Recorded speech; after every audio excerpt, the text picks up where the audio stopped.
Phrasal verbs in motion. Starting and stopping in English. Hello, language learners. Welcome back to our series on mastering phrasal verbs. In today's video, we'll delve into a very important subtopic: phrasal verbs for starting and stopping. Phrasal verbs can be tricky, but they're a vital part of English communication. So let's get started. First, let's recap what a phrasal verb is. A phrasal verb is a verb that is made up of a main verb combined with an adverb or a preposition, or sometimes both. They have different meanings than you might guess from the individual words. Now, let's focus on phrasal verbs related to starting something. 1. Kick off. This phrase often means to start, especially used in the context of events. 2. Example: the meeting will kick off at 3 p.m. 3. Set out. This implies the start of a journey or a task. 4. Example: she set out to find a new job. 5. Fire up. This phrase means to start a machine or a device. 6.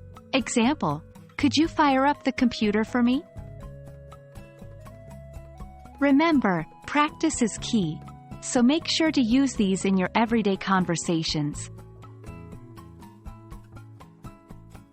Next up, phrasal verbs that mean stopping something.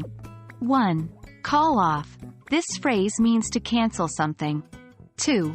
Example: they had to call off the picnic because of the rain. 3. Wind down. This implies gradually reducing or ending an activity.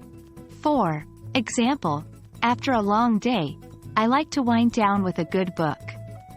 5. Switch off. This phrase means to stop a machine or a device.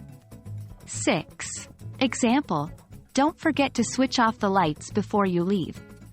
Again, try to incorporate these into your English to sound more natural and fluent.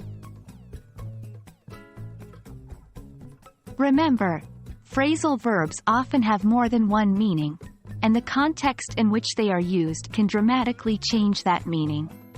Always pay attention to the situation and other words around the phrasal verb to truly understand and use them correctly.